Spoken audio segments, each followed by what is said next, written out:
Everyone, it's Navik again, and first time I've started a comic review with that name. And what we got here is there's a comic that really demonstrates like the unique strengths of comic books as a storytelling medium, because yeah, this is a story you can really only tell in sequential form. This is Ultimates issue 4, and obviously first up, this cover is amazing. You got Doom's mask and you got each of the rats that's resembling a power or the Fantastic Four. Or hell, you got one rat who's like invisible. And yeah, I just love the use of blank space here. So yeah, let me get started. So continuing on from the theme of like each issue focusing on a different member of the Ultimates, or trying to recruit a member of the Ultimates, this one is focused on Doom, who, for those of you who've been keeping up with the Ultimate Universe, is actually this universe's version of Reed Richards, who was tortured by the Maker for years. But he obviously helped, Iron Lad obviously helped him escape and stuff. And yeah, this issue, it was actually being drawn by Phil Noto. So it looks really unique for compared to all the other issues. And yeah, as you can tell from the first page, the comic actually has a unique format where basically we see even 4 different eras of Doom's life. His young life, before the famous famous space trip that would have turned them into the Fantastic Four, or the beginnings and repercussions of that, and Doom's first reaction to finding out what he and his crew are supposed to be, and of course the modern day where he has a talk with Tony. And yeah, with the way this book is formatted, you have multiple ways of reading the story. You could either follow only one story diagonally, from the top and keep reading to the end, then go down to the next. Go back to the beginning of the book, then keep reading, go down and down. You could also just read each page like one panel to the next, then one panel to the next, and one panel to the next, and one panel to the next, or just do what I did and kept reading it. But that does mean that the story jumps back in time a lot. And yeah, this issue is basically a one big character study of Doom, and yeah, it is a really freaking tragic one. Because yeah, we see this hopeful past, and we see the incident leading up to the space trip that ended up with the rest of the Fantastic Four, but him dying. And Johnny ended up getting burnt alive. Ben ended up committing suicide on rocks. Sue literally ended up wasting away because of radiation poisoning. And of course, after that, Reed was found by the Maker, and essentially he tortured, his mind broken until, looking at his face burnt, with Maker basically telling Reed that he is Doom. Boom. And yeah, eventually, through years of torture, Reed finally breaks and becomes Doom.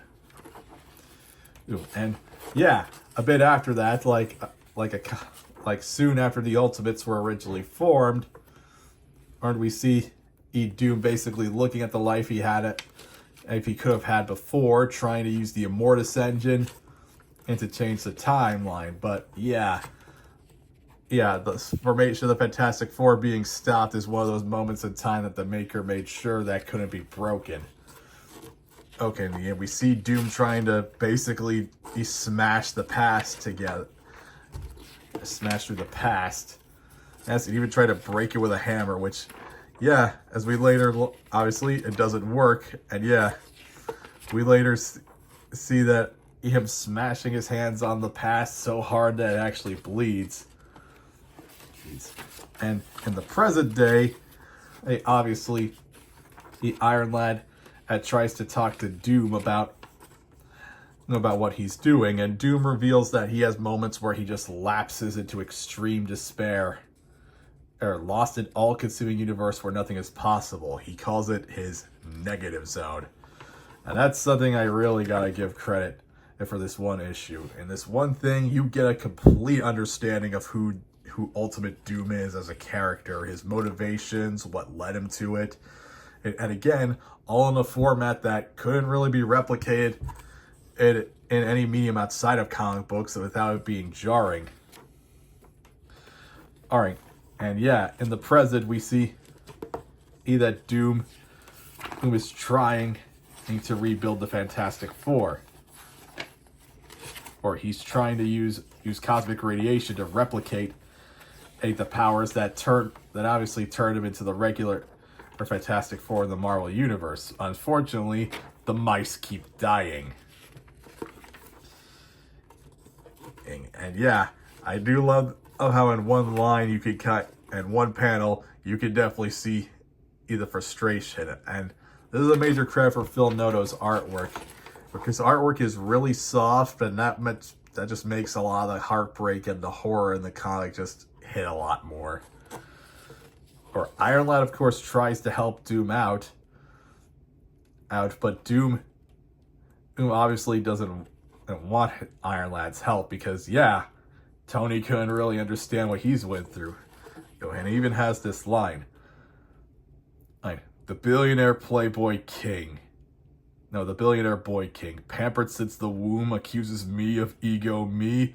It is you who jeopardizes the cause. It's your arbitrary, irrational decision to abandon the Immortus engine and all of time. And when Iron Lad tries to tell Doom not to lecture him because he's lost a lot, Doom replies with this: nothing. You have lost nothing. You don't know the meaning of the word. Perhaps you will. Perhaps one day you will. But Anthony, I really hope not. Like, god damn, that is cold. So yeah, obviously, as you can tell, Doom, while he's still dedicated to helping the Ultimates, he's not really all there. He's a man who has been tortured. He's a man who saw his friends, the love of his life die horribly. He was tortured at the hands of what he doesn't know is an alternate version of himself. When he tried to fix it, he ended up failing, and worst of all, he ended up seeing the life they could have had, the life of being the first family. The explorers, one of the first heroes of the Silver Age of the Marvel Universe. And yeah, knowing what could have been, and it's clearly driving him mad. And he's not going to stop. Well, as he says, when the mice stop dying, the Fantastic Four would return. And yeah, we leave the last page off on with the Fantastic Four were like acting like they were going to make history.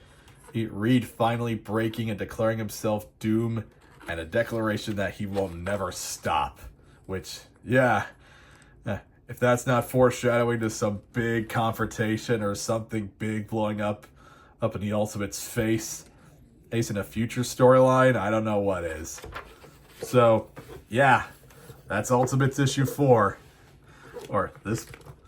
And yeah, issues 1, 2, and 3 weren't a fluke. This series, it really is something special. It's actually, I already have some people calling this one of the some people call it one of the best comics of the year, and quite frankly, I'm with them because, yeah, in less than 22 pages, we know more about Doom than you tend to get it with a lot of over the course of a series. Like, yeah, I'm just honestly, he's still stunned. Like, I already knew Dennis Camp was going to do something amazing with this book because of 20th Century Men, but yeah, he keeps proving me. Yeah, he keeps just surpassing my expectations. So, yeah, overall, this book was amazing. I give it a 5 out of 5. And you guys are really doing yourself a disservice if you're not reading this. And if you like this video, please be sure to give it a thumbs up, subscribe to the channel, and hit that notification button so you always know when I upload a new video. Until next time, have a great day.